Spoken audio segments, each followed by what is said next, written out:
on Greatest Hits Radio, where a drink is required after that. Thank you very much indeed. What have you selected from our trolley, Susan? I've gone for a white Rioja. Yes. Pommel Barrel Rioja Blanco is very delicious. I would recommend 3 large glasses. 3 large glasses. Yes, thank you very much indeed. Maybe to be sipped now and then consumed later. So steady, Matthew, please. Yes. Today's confession comes from Jemima. Very definitely a 12 certificate on this. But suitable for some families and not others. Wow. Dear Simon and the harmonious heavenly helpers of heretics, I take you back to the summer of 1990. Carefree festival days of raves, the Hacienda, Happy Mondays, Adamski and the Charlatans. You get the picture. It was Manchester rave heaven. In a vain attempt to recreate this in the South, we partied, clubbed and stayed up all night at house parties, wearing oversized dungarees and silly summer beach hats that your granddad used to wear at Great Yarmouth. A sort of oversized Bill and Ben look, which is not bad, really. Yeah. One such night involved me in a clandestine relationship with Pete, not his real name. Pete the Peanut Salesman, from here on known as Pete the Peanut Man. Pete was a Britpop vision, a true raver with hair hanging in blonde curtains. Yeah. The envy of Harris Drape, a Manchester drawl, even though he was from Bognor, and a bevy of Meg Matthews wannabes craving his affections, including his girlfriend and his very jealous flatmate.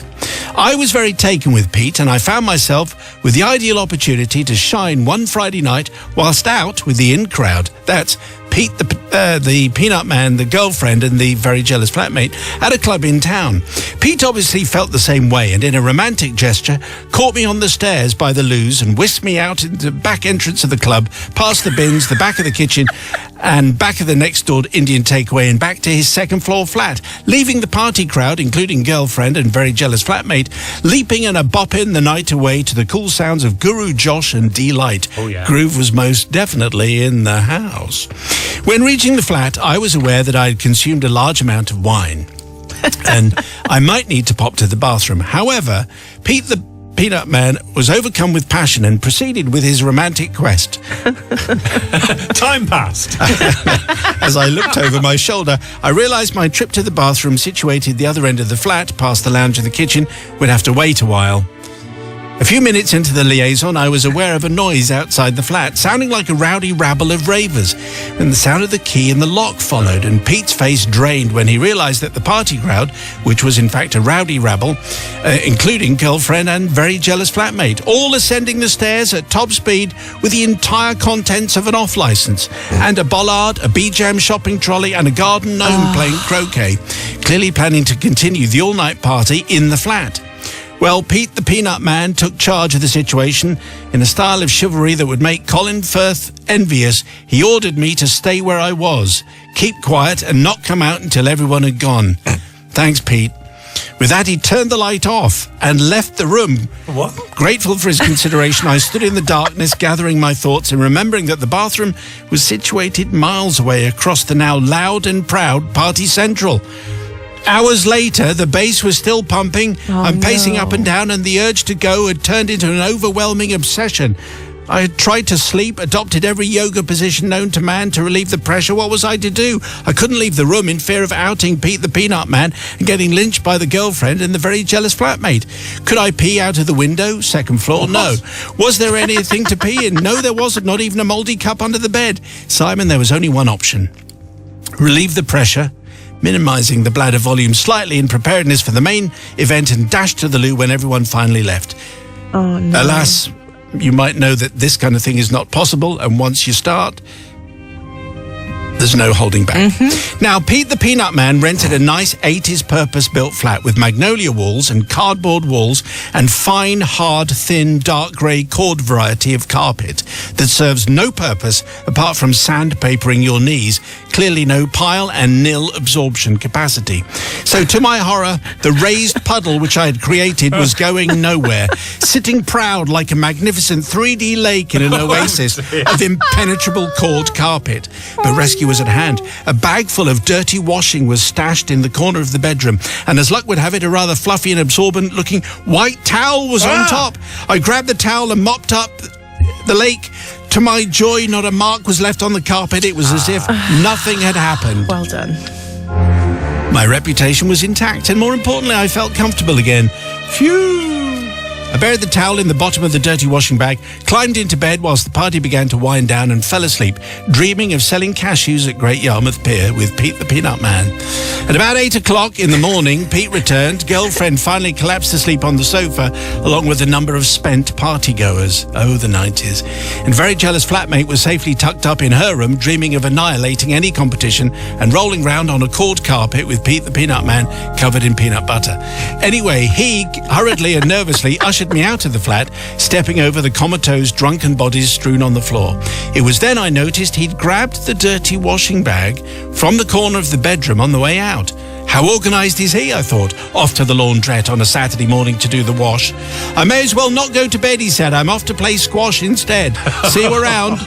And with that, he disappeared into the morning sunshine, his blonde hair curtains billowing in the breeze, heading gymward, never to be seen again.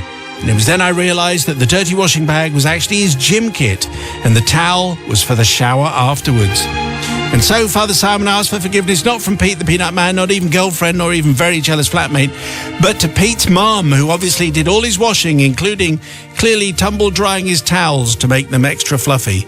And she would have got a bit of a eye opener and a nose opener indeed, when she went for the latest bag full of rubbish from her son. Anyway, Sister Suze, what do you say here? Well, I don't know what to say to Jemima here. Sordid. It is sordid, and like part of me is like, you shouldn't have done any of this because you knew that Pete the Peanut Man had a girlfriend. So therefore, when he invited you back to his house, took you out, and you should have gone, no, Pete, I'm all right, thank you very much. And then even worse, when you're like, oh, he's locked me up in his bedroom, I couldn't leave, could I? Yes, you could. You could have just got out and gone home, gone to the loo before you left, and there wouldn't have been a problem. So I kind of don't want to forgive you for those reasons, but I also feel like he deserved washing in that towel, so I'm going to forgive you for you are going to forgive. Oh, okay, a little U-turn there at the end. Brother Matthew. So I'm going to forgive. I mean, it's worth saying again, good-looking boys are the worst. They are the worst. And so obviously I'm going to come out against him and his peanuts and whatever else. And as Rose Royce, I think, put it best, when they said down at the car wash, if you're going to take your towel, make sure it's not soaked in something that it shouldn't be soaked in. So for all of those reasons, and because I can hear Rose Royce even now ramping up with the great 70s tune, I choose to forgive. You don't have to do the voiceover. No, all the way. I think Pete the Peanut Man, he sounds like a ne'er-do-well, really, yeah, and a bit of a bounder, don't you him. think? Yeah. All full of himself and his the garden gnome and the B-Jam shopping trolley. And you don't, anyway. No. People's verdict, please, for Jemima. Is that what we're calling it? Yes, Jemima. Yes, that'll do. Okay, what do you think? What is the people's verdict? Is she forgiven? Yes or no? 61054. And just before the news, our confession from Jemima. Well, it was a tale of wine, Pete the Peanut Man, cheap carpet, and a very smelly games kit. People's verdict, here we go. Samantha in Cardiff says, forgiven. Pete the Peanut Man sounded arrogant to me, and he deserved to have his towel and gym clothes ruined. Corrine says Jemima is absolutely not forgiven. It seems to me the only reason she didn't want to come out of the room was to protect Peter. I know it was the 90s, and we've all come a long way since then, but where was her girl power? Yes. Not least her solidarity with what must have been his very long-suffering girlfriend. And Brian finally says, obviously, Jemima Puddle Duck is forgiven. Oh, very good. Yeah. Very good. Nicely done. Thank you for the verdicts, and thank you for all the confessions that have come in over the weekend. If you have one, maybe inspired by tonight's, it's Confessions at greatesthitsradio.co.uk. I think a little bit of refreshment is required, so let's check in with the latest suggestion from our top landlady. That'll be producer Suze. What do you have for us today? Okay. What would you say to that? I would say that's a great choice, if a little quiet. A little bit quiet. Yeah. A little bit quiet. Oh, there she is. Oh, there you are. Okay, let's try. What were you offering? Orange, sparkly orange. You can get Dash do a lovely one, which is water with an orange flavour, but I like an Orangina. The sunshine's made me think of summer.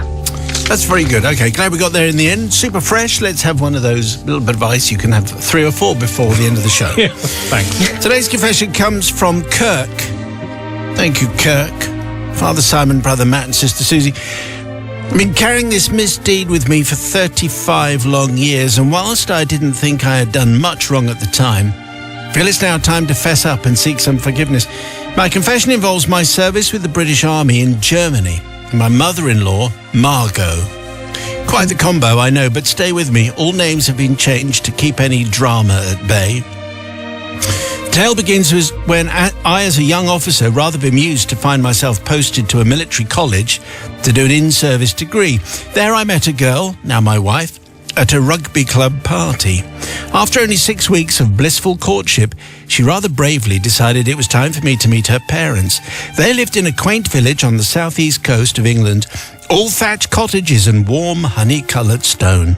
The welcome from my future mother-in-law was less than warm. Think more Arctic. But at least at this stage it wasn't openly hostile. We were clearly different characters. I was happy-go-lucky and out for a good time, whilst Margot was pursed-lipped and buttoned up, obviously concerned her daughter was my next target for a good time. It was evident that my mother-in-law and me would never get on famously. She would get subtle and not-so-subtle digs in wherever she could, like the time she sent me the Guinness Book of Military Disasters as a Christmas present, soon after our first meeting. Fast forward a few years, I passed my degree, married my wife, and was posted to Germany. Being away from my mother-in-law suited me just fine. In 1990, during the third summer of love, I found myself deployed with my regiment to Kuwait for the first Gulf War. Whilst I was there, my wife wrote asking if I could pick up some desert sand for Margot. Margot had recently taken to collecting artifacts representing bits of history connected to her family. We'd already sent her a chunk of the Berlin Wall, which she had added to the other objects in a display case in her dining room. She thought desert sand would be a fitting addition. Unfortunately, in the heat of battle, literally, I completely forgot about the sand request. Post-war, we returned to the UK for a family holiday, and just before Margot, she called my wife to ask for her desert sand. When confronted by Jade, this is my wife, I had to admit that I had totally forgotten about the sand. I didn't think it would be such a big deal, but my wife was beside herself. All she could think of was that this was prime ammunition for Margot to further belittle her thoughtless son-in-law. So I desperately went looking for some remnants of sand amongst my kit. I shook out my beret and desert wellies, but nothing popped out, I'm afraid. I was at a loss. I said it wasn't going back to the desert just to pick up some sand. And then it struck me, my mother-in-law lived near the coast. Why couldn't we just pop down to the beach and pick some sand up? Yes. And so that's what we did. Just before visiting my mother-in-law, I filled a small plastic bottle with sand on the beach, pulling out any pine needles, dog poo and fag butts, which might have given the game away, and job done. Nobody would be able to tell. Everything seemed to be back on track until we got to my parents-in-law. Whilst the war had only recently ended, we were shocked to find that Margot had organised a surprise lunch reception for me, inviting some of the village to welcome home the war veteran. I was much more than a little embarrassed at being the centre of attention at this impromptu party, especially as I couldn't remember having done very much. But this seemed to be a good opportunity for a few drinks, and everyone seemed to be enjoying themselves, so I settled down with a glass of wine and started to relax for the afternoon. As the wine dwindled, Margot tapped her glass and then, to my despair, called upon me to say a few words. I'm not great at unprepared speeches, but fueled by wine and chicken vol au vent, I scrabbled to put together a few very tame war stories of the ridiculous situations that I had landed myself in. Starting to dry up, I felt a small plastic bottle of sand in my pocket, and I grabbed it and then launched into a story about how I had picked up this sample of sand on war duty and on Margot's request as I crossed the border into Iraq. I made it sound very heroic. Margot accepted the sand to smiles and applause. With great ceremony, placed it in prime position on her dresser in her dining room. That small bottle of sand remains there to this very day. So, Simon and esteemed purveyors of mercy, please grant my request for forgiveness. In my defence, I didn't know that Margot was going to throw a party and then compound it by asking me to come up with a speech. And mine was just a small white lie that saved much anguish at the time. Margot was happy, my wife was all smiles, and the villagers swayed back to their cottages with joy in their hearts. Surely this is a classic case of all's well that ends well, even if the sand is not Iraqi sand, it's from Bognor. Yeah. From a geological point of view, sand is sand. That is true. So let's see what... but it is deception in the family breast. Let's see what Sister Susie makes of that. What? Yeah, it is deception. And sand is sand, but you should never, and he should know this by now, you should never lie to your mother-in-law. Nothing good is going to come from that. And even if it hasn't happened now, at some point in the future, something bad will happen because you've lied to your mother-in-law. So for that reason, I'm not going to forgive Is you. that like a karma thing, is it? Yeah. Yeah, let's say that. Yeah. As Depeche Mode said, people are people and sand is sand. Sand is sand, they said So, in the what do you second say? verse. Yeah. Well, I'm going to forgive because, as you say, sand is sand, and she wasn't to know, was she? And it was fine. But I think Kirk needs to get over himself here, really. Margot actually sounds all right. She bought you a book about the military for Christmas because you're in the army. So that's why. And also she's thrown you a party. Do get over yourself, Kirk. I think Margot sounds fine. And by the way, the sand and all the bits of the Berlin Wall, if all those bits were actually in the Berlin Wall, it'd stretch to Helsinki. There's no way all of those bits are real. So for all those reasons, I'm going to forgive. Right, okay. I think there were a few logical flaws in your argument there. All made sense. I'm not sure about that. Anyways, the people's verdict that matters. Do you forgive Kirk for his sand lies?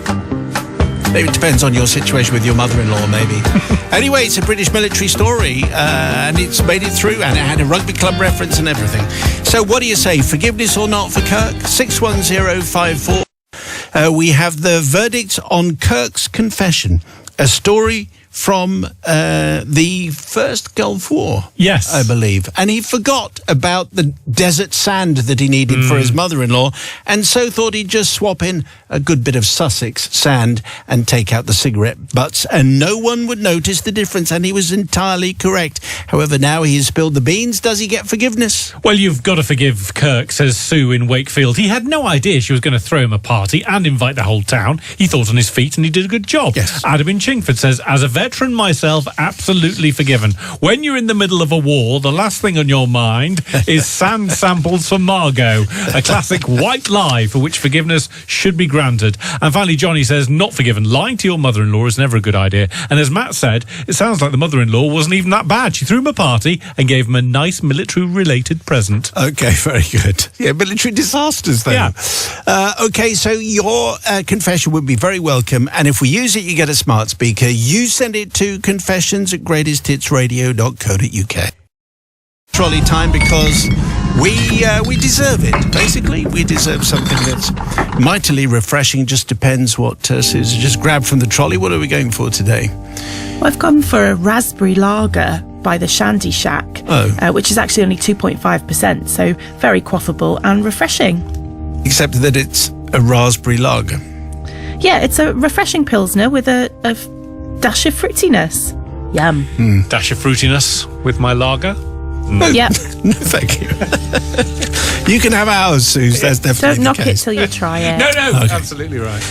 Okay, so fruit beer is very big in Germany, of course. It They like is. that stuff. Yeah. So today's confession comes from, it's slightly disgusting, but not terribly. It comes What? from It's Luke. delicious. Oh, no, the confession No, the is... confession. Not The- your dreadful raspberry lagers.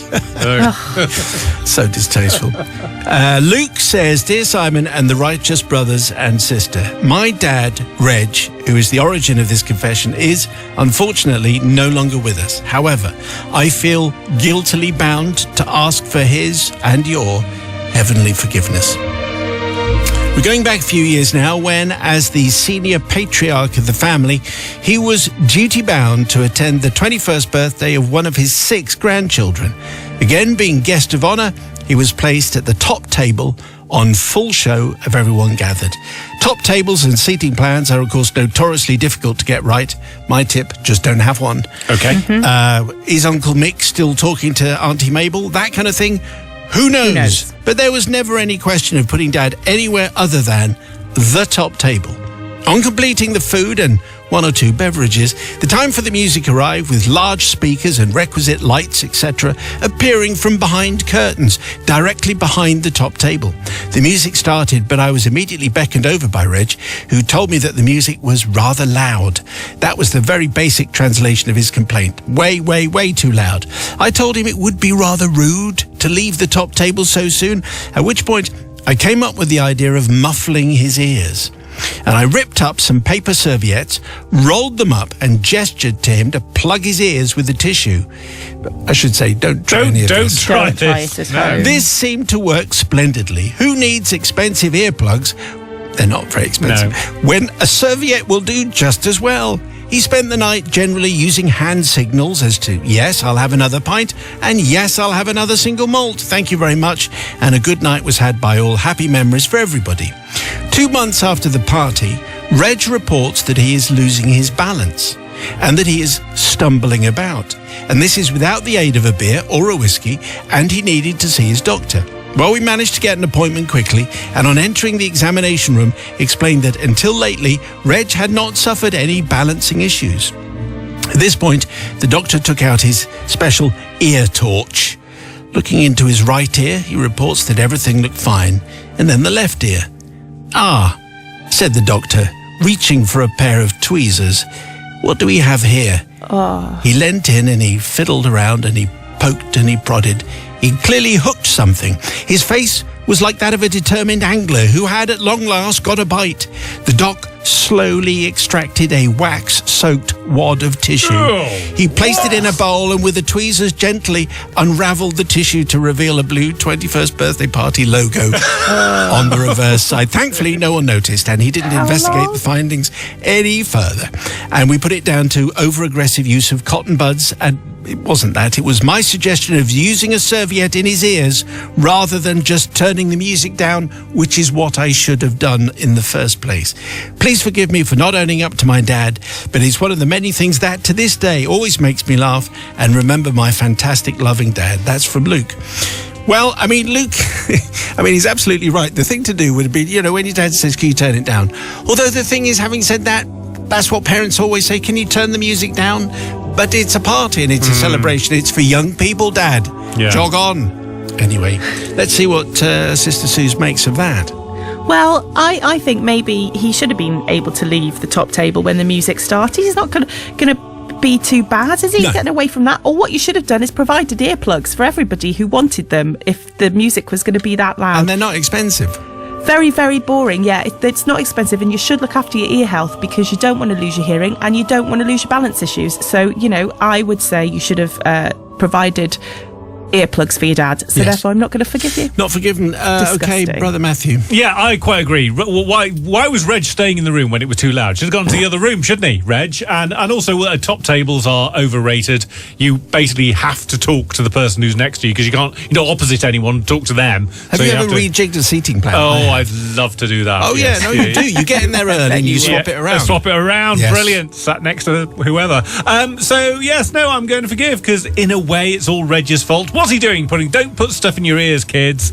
It's not a good idea. So, yes, for that reason, I'm going to forgive. I guess you're right. Reg did stuff his own ears. He did, full didn't of he? serviette. And he sat at the top table the entire time. And it sounds like got a lot of free drinks. So, really, Reg? He certainly did. It's all coming down on your shoulders. Okay, so be careful how much you drink and be careful how much you stick in your ears. Yeah. That's what we learned Yeah. today. What an education this is.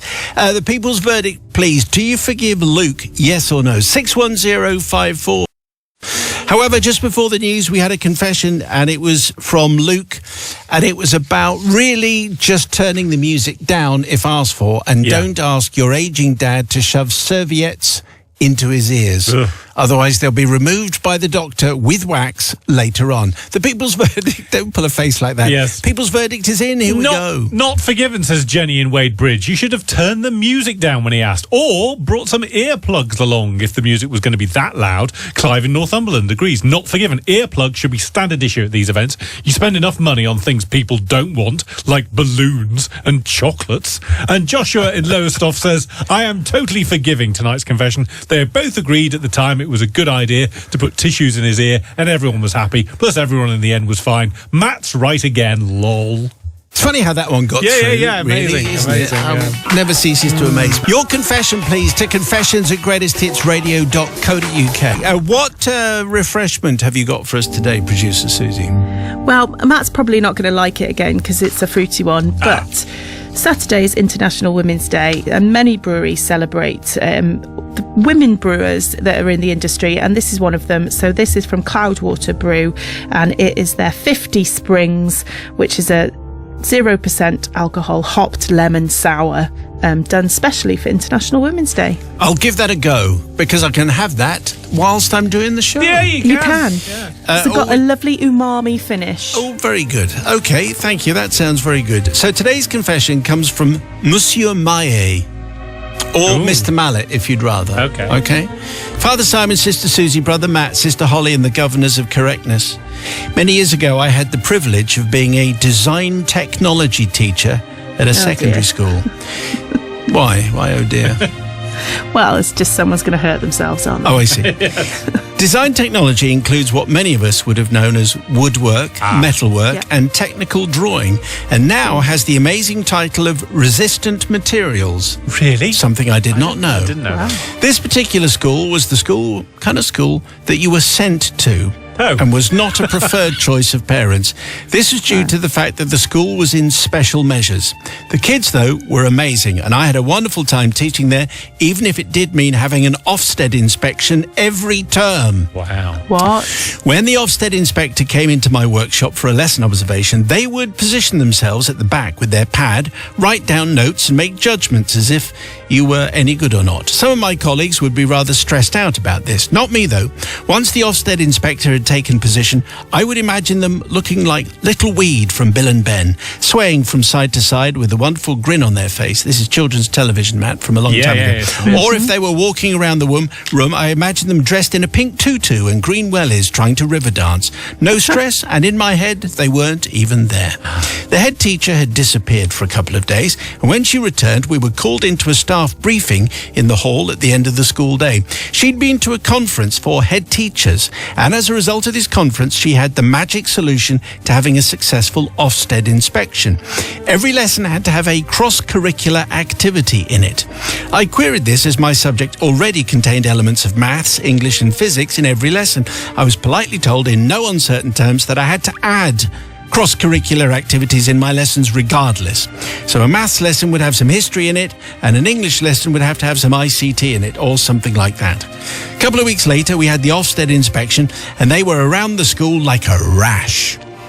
The day before, the head teacher reminded us in morning briefing to include cross-curricular activities in all of our lessons because that's what they wanted to see. Deepest joy was mine. When it was time for the lesson, I had the class lined up outside my workshop and I could see the Ofsted inspector walking along the corridor. Once in earshot, I said, "Bonjour, mes amis." The class looked at me. I winked at them and said, "Bonjour, mes amis," and they all replied, "Bonjour, monsieur." I then replied, "Entrez, s'il vous plaît." One lad went to sit down and I said, "Non, non, non, monsieur. Allez-vous." He stood back up and I said, "Très bien. Et merci. Asseyez-vous." And they all sat down and I said, "Aujourd'hui, nous allons avoir un cours de technologie en français." This meant that I was going to introduce tools in French and what their names were in English, and did the same with materials and processes. The kids were really into this. Oh, yeah. And we were having a lot of fun, you think? Qu'est-ce que c'est? What is this? C'est une scie. I then responded in English, this is a saw. Pour quel processus utilisez-vous une scie? What process do you use a saw for? Yeah. Matériel de coupe. Again, I said in English, cutting materials, obviously. Wow. And so, Father Simon, you could see how this lesson was going to go. At this point, I have to confess, I'm not an expert in French. I once owned a house in France, so I know enough to get by in the tax office or ordering a large glass of beer in the pub. So I had rehearsed this lesson for weeks to ensure that it was grammatically correct, as well as technically correct, and to give the aura to the inspector that I knew what I was talking about. After the lesson had finished and the class were dismissed, au revoir, the inspector asked me, what on earth was that about? Well, I said, well, the head teacher said you wanted to see cross-curricular activities, so I knocked something together to make you happy. The look on his face was priceless, but he wouldn't grade my lesson outstanding because, in his words, I was showboating. Yes, Absolutely You true. were. And he only graded my lesson good. What a bloomin' cheek. Anyway, says Monsieur Mayo, Father Simon, Sister Susie, Brother Matt, Sister Holly, Governors, I do not ask forgiveness from the Ofsted inspector. It isn't something I crave. I do not ask forgiveness from the kids because they had a great deal of fun. However, as I was not employed by this head teacher but by her predecessor's predecessor, I do ask forgiveness from the head, as she must have been wondering, how on earth have I ended up with him? Love and best wishes, Monsieur Maye. Well, an interesting tale from an Ofsted inspection, but you get the sense that the Ofsted inspector is probably right. That Monsieur Maye, who's owned a house in France and knows how to talk to the tax office and order beer, was combining, very ingenious, combining his design and technology with a French lesson. What do you say, Sister Susie? Yes, it does sound like he was showing off a bit, and very clever indeed. However, I don't feel like design technology would be the subject to combine it with a language that the children might not understand, because it could be dangerous. It's danger. High voltage. Indeed. No, you can't find it. It's gone. Okay. And for that reason, I just can't forgive him, because I think he was just showing off instead of actually trying to teach the children. Okay, so not going very well for Mr. Mallet so far. What do you say, Brother Matthew? I'm not a big fan. What's this cross-curricular? That doesn't make any sense. Just because you're doing a lesson about geography doesn't mean you have to mention chemistry. That's or what they wanted, RE though. or whatever. That's ridiculous. So it's the system, isn't it, that's at fault there? Absolutely, and that is why I shall be choosing to forgive. And also, what's this Ofsted inspector saying, accusing him of showboating? He's a teacher. That's what they do. But of showboating. So Do they? Is that what they do? Well, some of them do. This is going to get emails. Never mind. I am going to forgive. You have to say he put a lot of effort into this lesson. He Yes. did, He didn't he? worked out the grammar, he worked out the technology, and he still doesn't get outstanding. No, come on. A blooming cheek. Anyway, the question is, does Monsieur Maye get your forgiveness, yes or no? 61054. First word is Simon. Just before the news, today's confession from Monsieur Maye about an Ofsted inspection combined with design and technology, French, and a lot of showboating. Here's the verdict. Michelle in Macclesfield says, easy to forgive that one. I just can't believe he didn't get outstanding. He completely fulfilled the cross-curricular brief. Correct. Samuel in Norfolk, forgiven. What an amazing joke. I love this. As a teacher that experiences Ofsted inspections every few years, this is fantastic. And finally, Steve in New Brighton says, forgiven. Hi, Simon. Naturellement, je lui pardonne. Il ne faisait que son travail. It's very good, because you studied French. I did, didn't along I? with Spanish. Yeah. That's very good. Thanks for the verdicts, and thank you for the confessions. And if you have one, send it to confessions@greatesthitsradio.co.uk.